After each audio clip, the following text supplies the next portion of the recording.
오늘 저는 말씀의 흡수율이라는 제목으로 함께 은혜를 나누려고 합니다. 요즘에 많은 사람들이 신경 쓰고 있는 것이 건강이죠. 코로나로 인해서 많이들 어려움을 겪고 있고 또 경제나 모든 활동들이 많이 위축되고 특별히 건강에 대해서 신경을 많이 쓰게 됩니다. 또 나이가 들면서 몸에 여기저기 문제가 생길 때마다 더욱 건강이라고 하는 것을 우리가 신경 쓰게 되죠. 우리가 많은 음식을 먹는다고 해서 그것이 다 우리 몸에 잘 흡수가 되는 것은 아니에요. 예를 들어서 여러분 칼슘, 우리 예전에 칼슘을 많이 섭취해야 된다 해서 저 옛날에 보면은 도시락에 어머니들이 많이 싸주신 게 뭐가 있었죠? 네, 맞아요. 멸치 반찬이 있었어요.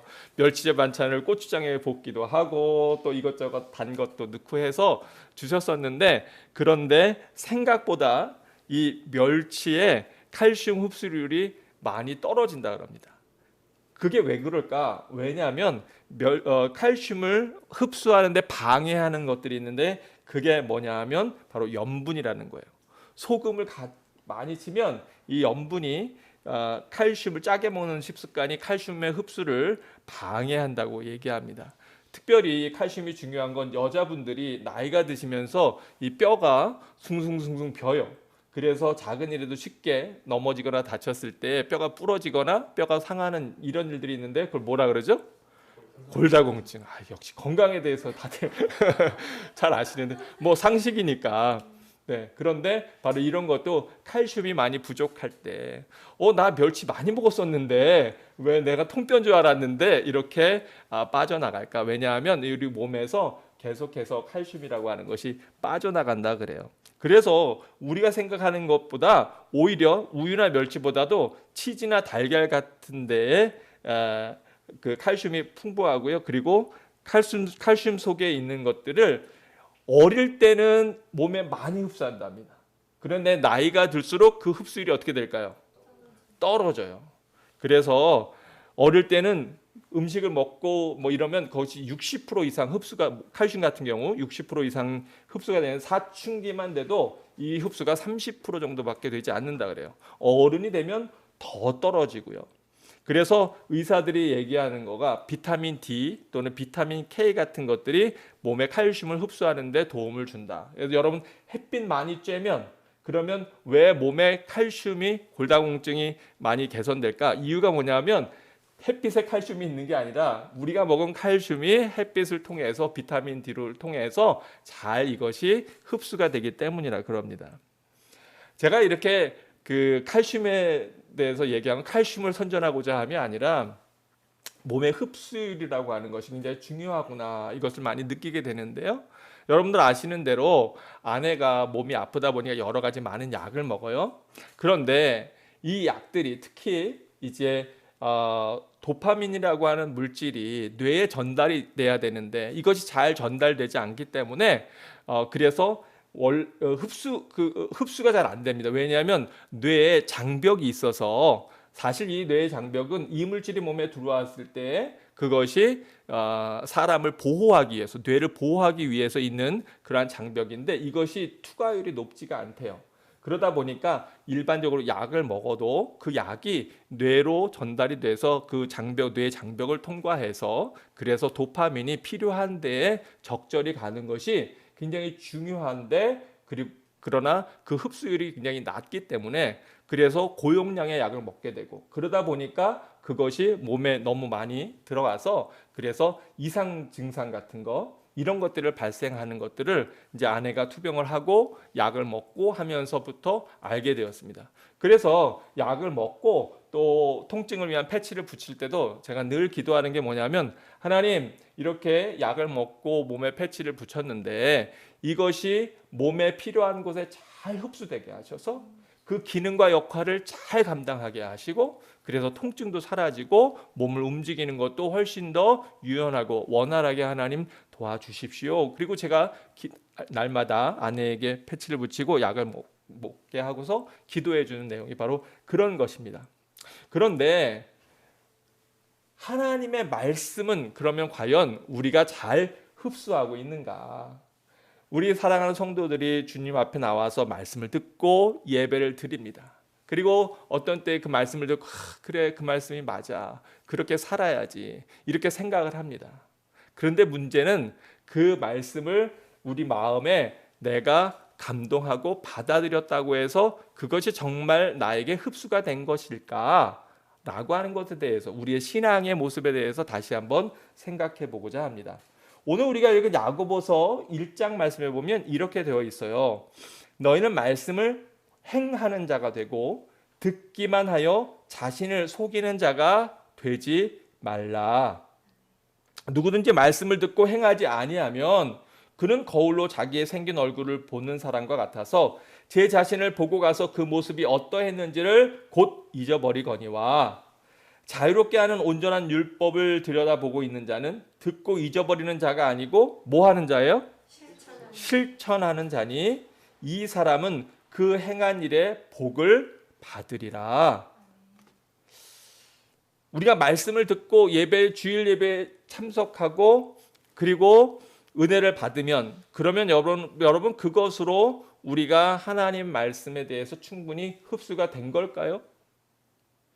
제가 종종 여러분에게 설교할 때 그런 얘기 합니다. 여러분 제발 교회 와서 말씀의 음식을 뭐만 하지 말고 냄새만 맡지 말고 그리고 씹어서 먹고 소화를 시켜야 그게 내 거가 됩니다. 그런 얘기를 제가 표현을 많이 하는데 왜냐하면 오랜 시간 목회하고 얼마나 많은 말씀을 전했겠어요?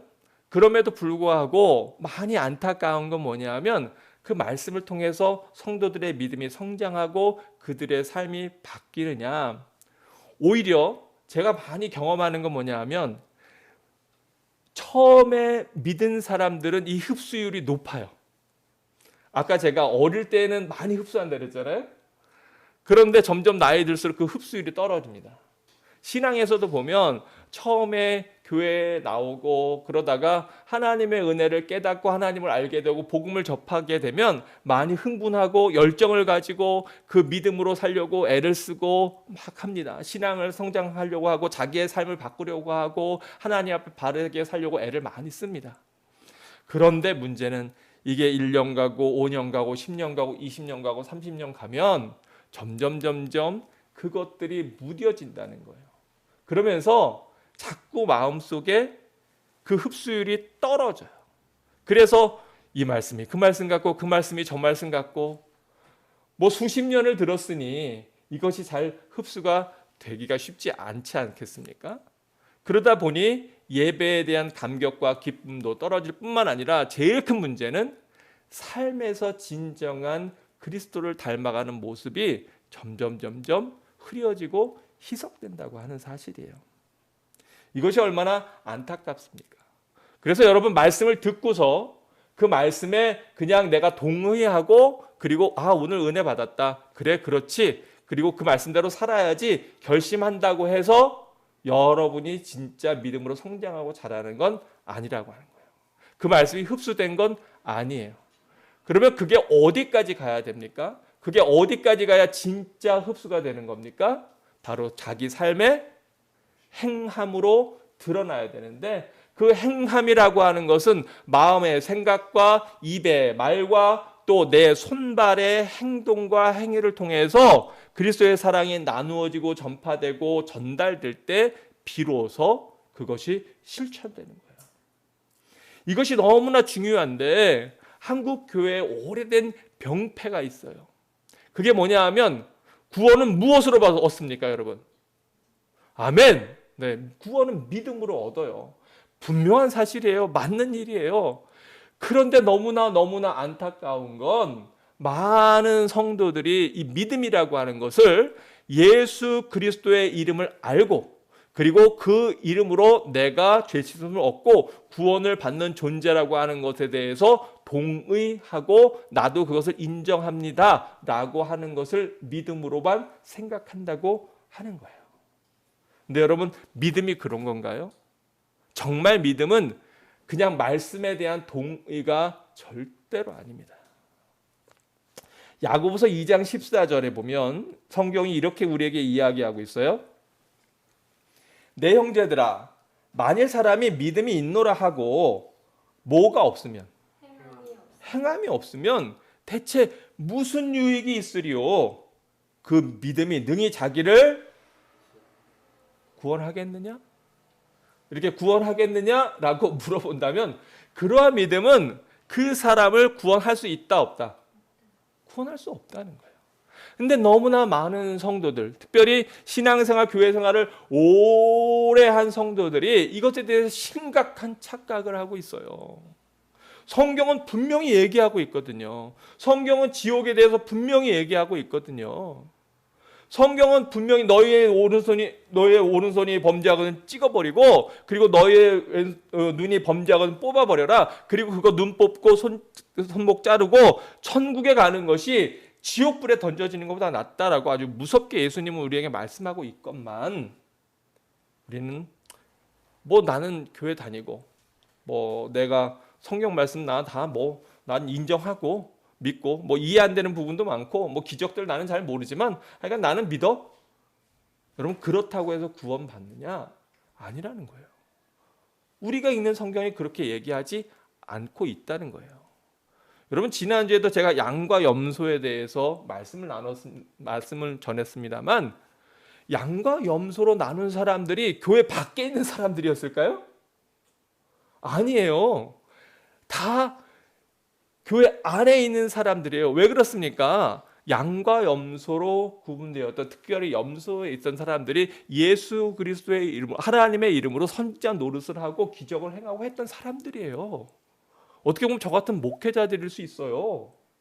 그런데 그럼에도 불구하고 그들이 예수 그리스도의 말씀대로 사랑하지 않아서, 갇힌 자에게 찾아가지 않고, 줄인 자에게 나누어 주지 않고, 고통당하는 자를 돌보지 않았기 때문에, 그래서 내가 너희를 도무지 모른다 라고 하는 책망받는 사람들임을 우리가 분명히 기억해야 돼요. 그 말씀은 교회 밖에 하나님을 모르는 사람들에게 이야기한 것이 아니라 하나님을 잘 믿는다고 생각했던 사람들, 바로 그 모든 율법을 다 잘 지킨다고 생각했던 바리새인과 서기관과 제사장과 바로 종교적인 열심 있는 자들에게 행했던 예수님의 말씀임을 우리가 분명히 기억해야 할 것입니다. 야고보서 2장 15절은 계속 이어서 뭐라고 얘기합니까? 만일 형제나 자매가 헐벗고 일용할 양식이 없는데 너희 중에 누구든지 그에게 이르되 평안히 가라, 덥게 하라, 배부르게 하라 하며 그 몸에 쓸 것을 주지 아니하면 대체 무슨 유익이 있으리요? 저희 교회 권사님 가운데 홈리스를 위해서 밥을 짓고 애쓰고 나누시고 하는 권사님이 한 번은 그런 얘기를 하신 적이 있어요. 목사님, 그 사람들이 사실은 냄새가 많이 심하잖아요. 그런데 그 사랑의 마음으로 그 사람들을 품으니까 그게 하나도 더럽게 느껴지지 않는다는 거예요.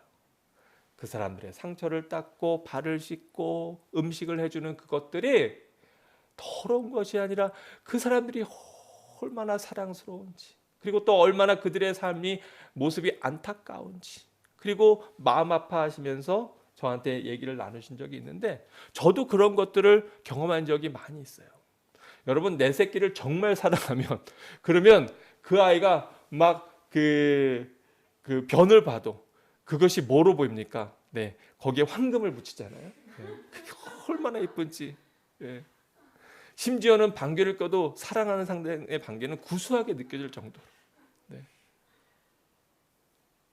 사실은 우리가 그리스도의 이름으로 산다고 하면서도 우리가 그런 주변에 있는 사람들에게 돌보고 섬기고 나누고 하지 않는다면, 그러면 우리는 오늘 여기 있는 말씀처럼 대체 믿음이 있노라 하고 그 삶에 행함이 없으면 무슨 유익이 있겠느냐, 그 믿음이 능히 자기를 구원하겠느냐 라고 하는 안타까운 말씀을 우리가 보게 된다는 거예요.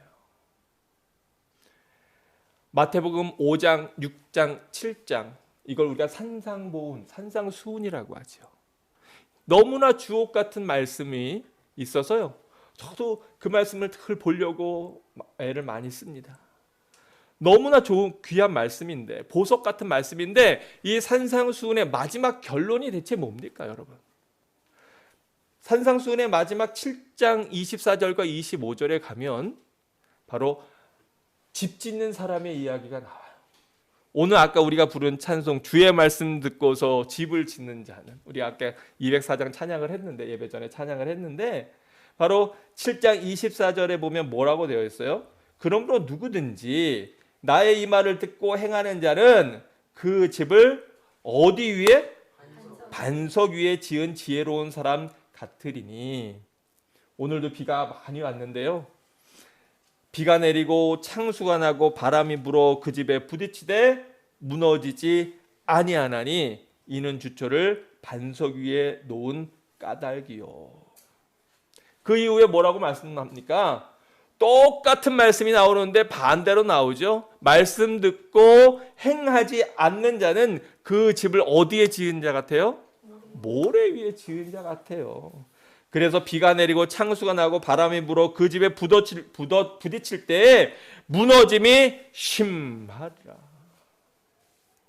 우리가 너무나 잘 아는 이 산상수훈의 마지막 결론의 내용이 바로, 말씀 잘 들었는데 그 말씀을 듣고 그대로 삶에 적용하고 실천하지 않으면 그건 진짜 믿음, 참 믿음이 아니다 라고 계속해서 성경은 우리에게 강조하고 있는 거예요.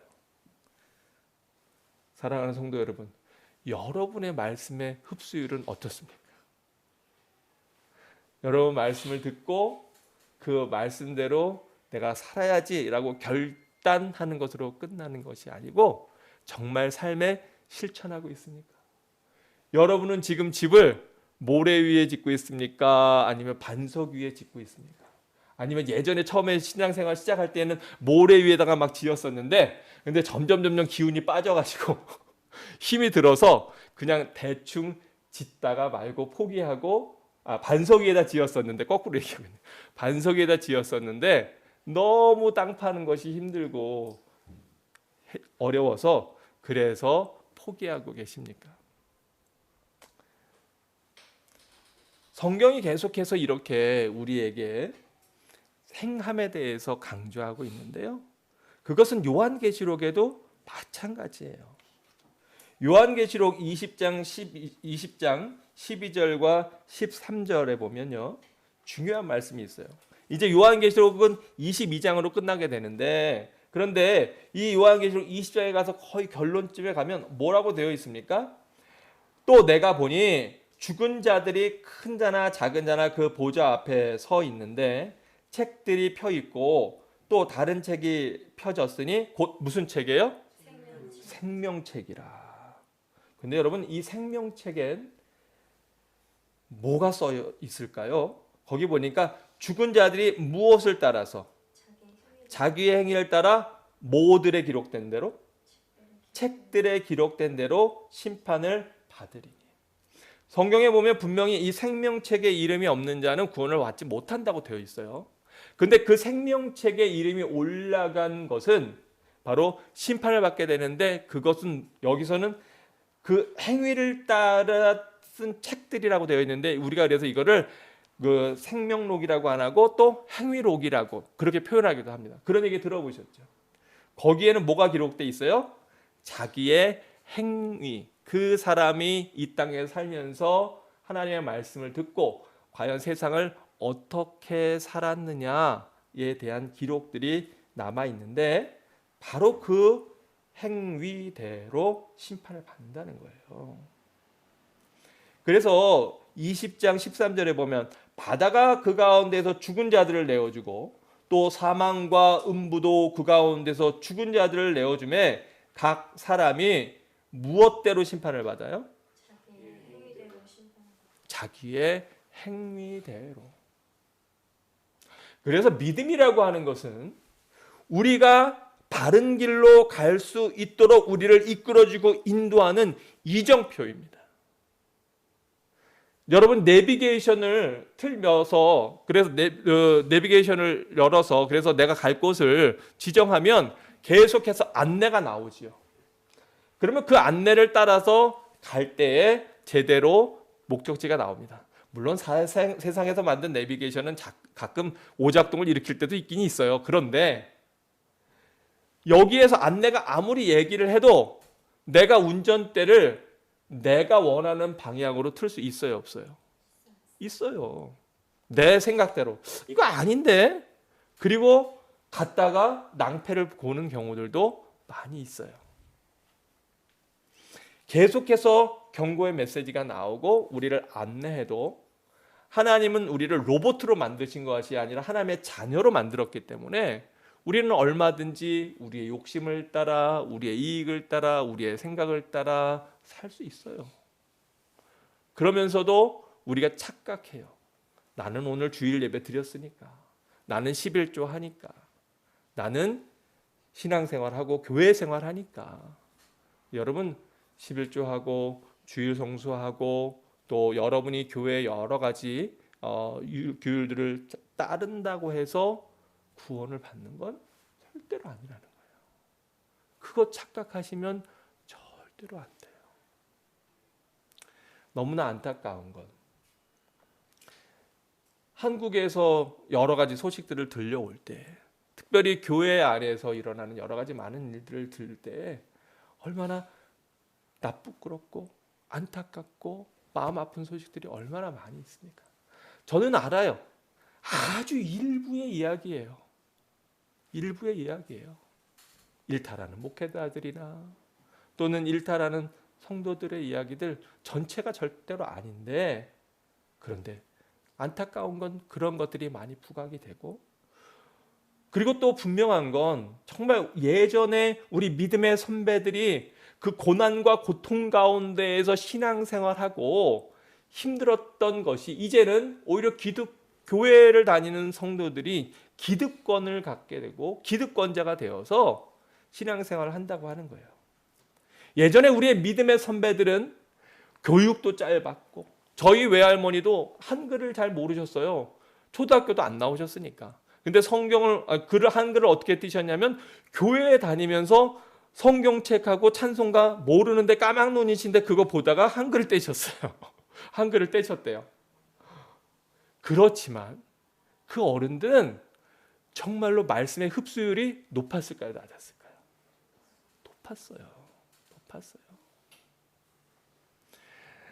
가난하고 어려웠지만, 그러나 그 가운데서도 딱딱한 마룻바닥에 무릎 꿇고, 그리고 거기에 앉아서 하나님 앞에 울부짖어 부르짖고 기도하고 찬송하고 감격하며 예배를 드렸어요.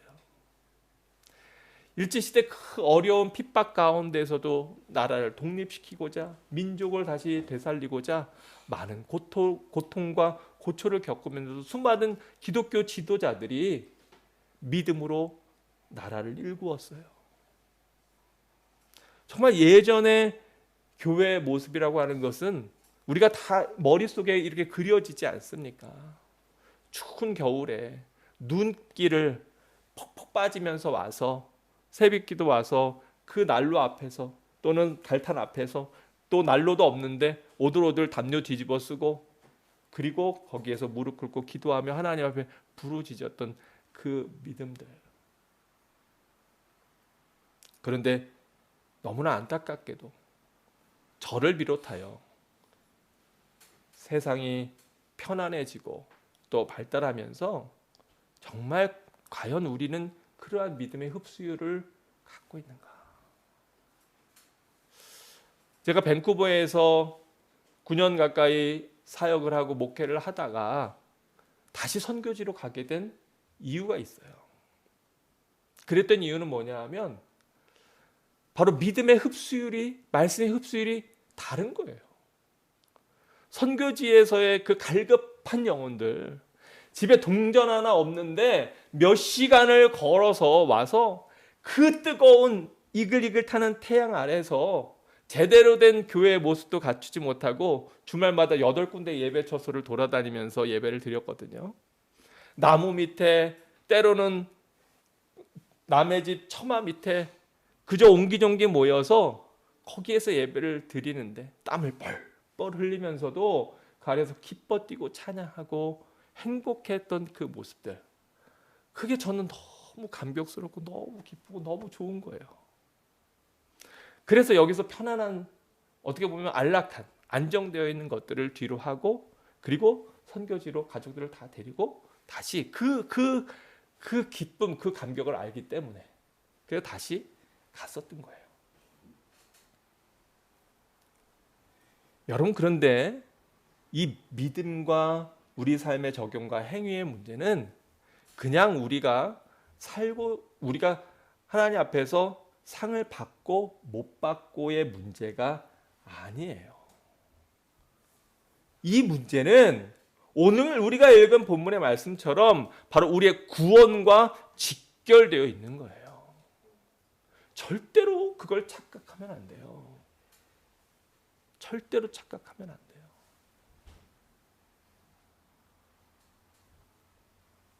예전에 규모 있는 교회를 목회할 때 너무나 안타까웠던 것은 우리 성도들 가운데 과연 몇 프로나 구원받을 수 있을까? 그게 저의 마음을 너무 아프게 했어요. 너무 아프게 했어요. 왜 그랬냐면 하나님 말씀 예배 잘 드리고 서로 갈등하고 반목하고, 저한테 늘 전화하는 게 뭐, 목사님 속회 좀 바꿔주세요. 왜요? 누구랑 도저히 같이 못하겠어요. 그래서 바꿔요. 그러면 속장에게 얼른 전화 와요. 인도자가. 목사님 왜 그 사람 저희 속에서 뺐습니까? 이제 막 재밌어지려고 그러는데. 그러면 사실대로 얘기를 못해요. 사실대로 얘기를 못해. 그러니까 뭐 다른 얘기를 해요. 그러면 결국 요건 누가 먹냐면 제가 다 먹어요. 본인들이 비즈니스 하다가 또 문제를 일으켜요. 같이 동업하다가 문제를 일으켜요. 그리고는 서로 안에서 막 싸워요.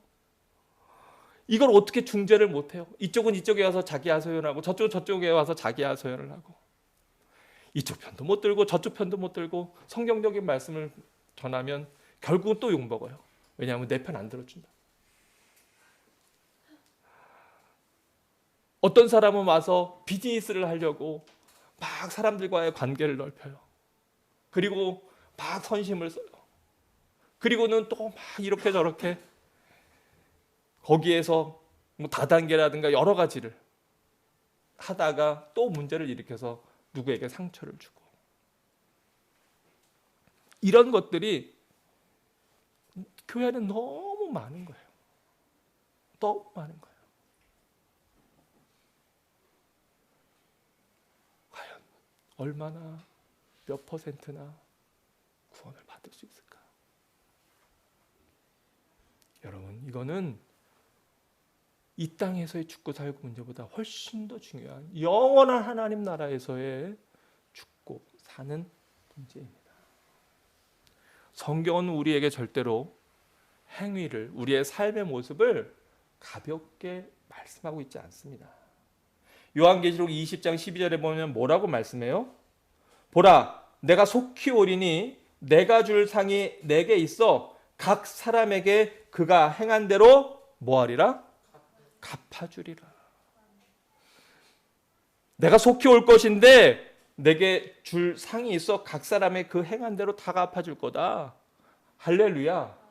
아멘. 얼마나 친다고 감사한 일입니까? 예수님이 뭐라고 그러셨습니까? 적은 소자에게 내 이름으로 냉수 한 그릇 준 것도 결단코 그 상을 잃어버리지 않으리라. 할렐루야. 아멘. 이렇게 감사하고 귀한데 하나님께서는 우리의 삶의 모습을 그 어떤 것보다도 중요하게 보신다는 거예요. 과연 너는 어떻게 살았니? 과연 네 마음속에 있는 중심은 대체 무엇이니?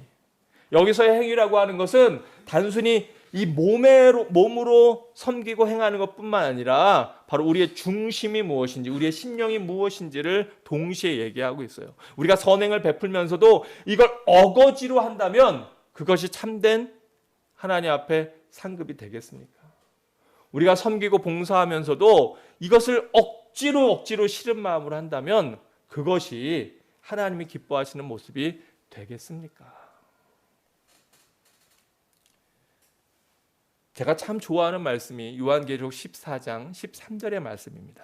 근데 말씀이 뭐라고 되어 있냐면 또 내가 들으니 하늘에서 음성이 나서 이르되 기록하라. 지금 이후로 죽은 자들이 복이 있다. 그런데 누구 안에서? 주님 안에서 죽은 자들이 복이 있다. 얼마 전에 제가 많이 사랑했던 또 저를 많이 돕기도 하고 도와주었던 그런 젊은 형제가 나이 40인데 그런데 그냥 한국에서 사업을 하다가 갑자기 하나님 불러가셨을 때 얼마나 마음이 안타깝고 속상했는지 몰라. 그런데 일찍 갔지만 그래도 그 장례식을 보면서 감사했던 건 참 귀한 일들을 너무나 많이 하고 갔구나. 어떻게 보면 짧은 40년을 살면서 참 귀한 일을 많이 했구나. 우리가 이 땅에서 얼마나 살든지 그것이 문제가 아니에요. 10년을 살든 20년을 살든 30년을 살든 100년을 살든 주님 안에서 나는 죽었는가? 내가 죽을 때 바로 그 순간에 내가 주 안에서 있었는가? 주님 안에서 있었던 자들은 다 뭐가 있다? 복이 있다. 그러니까 어떠한 이 땅에서 삶을 살았든지 고통당하는 괴로움 가운데 있었든지 질병 가운데 고통당했든지 장수하며 긴 인생을 살았든지 아니면 안타깝게도 짧은 인생을 살았든지 이러한 모든 기준들은 다 이 땅에서의 기준이고 하나님이 중심되게 보는 것은 바로 그가 주님 안에서 죽었는가. 근데 주님 안에서라고 하는 것이 무엇입니까? 요한복음 15장에 뭐라고 말씀하고 있어요? 너희가 내 안에 내 말이 너희 안에. 그러면서 계속해서 말씀하시고 성령이 이르시되 그러하다 그들이 수고를 그치고 쉬리니 이는 그들의 뭐에 따라서 행한 일이 따름이라. 바로 그들의 행함을 통해서 그들이 참된 쉼을 누리고 얻게 된다라고 말씀하고 있어요. 혹시 여러분 지금 감당하고 있는 일들이 힘겹게 느껴지십니까? 기뻐하고 감격하십시오. 나를 충성되이 여겨 이 사명을 맡겨주신 하나님 앞에 기뻐하고 감사해야 되는 일입니다. 억지로 십자가를 맸던 구레네 시몬과 같이 때로는 이것을 억지로 우리가 맨다고 하더라도 그럼에도 불구하고 그 안에서 그것을 순종하고 감당할 때 하나님의 은혜가 있습니다. 사랑하는 성도 여러분, 여러분의 말씀의 흡수율은 어떻습니까? 말씀을 잘 먹고 씹어서 소화시켜 여러분의 삶의 모습으로 적용하고 계십니까? 아니면 그냥 넓은 길, 많은 사람들, 찾는 사람들 많지만 결국은 참된 길이 아닌 쉬운 길을 찾아 여러분 나아가고 있습니까? 사랑하는 성도 여러분,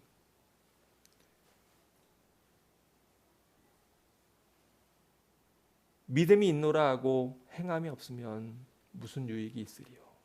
그 믿음이 능히 자기를 구원하겠느냐? 이 말씀을 여러분 마음에 깊이 새기고 매 순간 여러분의 삶 가운데에서 하나님의 말씀을 삶의 몸으로 실천하고 적용하고 살아내므로 하나님 앞에 진정으로 구원 얻는 우리에서 살아가는 모든 라이프교회 성도들 다 되시기를 주님의 이름으로 간절히 축원합니다. 기도하겠습니다. 사랑의 아버지 하나님, 우리가 많은 예배들을 드리고 또 많은 기도를 하고 주의 앞에 믿음으로 살아가지만 그러나 사실은 말씀에 실천하고 적용하며 살지 못할 때 많았음을 고백합니다. 아버지 하나님, 오늘 말씀 통하여서 하나님께서 우리의 마음을 다시 한번 세워주시고 정말 하나님이 기뻐하시고 하나님이 원하시는 뜻대로 믿음을 우리의 삶으로 살아내는 성도들이 다 되게 인도하여 주옵소서. 주님께서 우리의 중심을 아시니 아버지 하나님, 그 마음을 주님께서 위로하시고 돌보시고 또 힘주셔서 주님 앞에 배웠을 때 그 행위대로 내가 상 주고 갚아준다고 하는 주님의 귀한 음성 다 듣는 저희 성도들 되게 인도하여 주옵소서. 감사하며 예수님 이름으로 기도합니다. 아멘.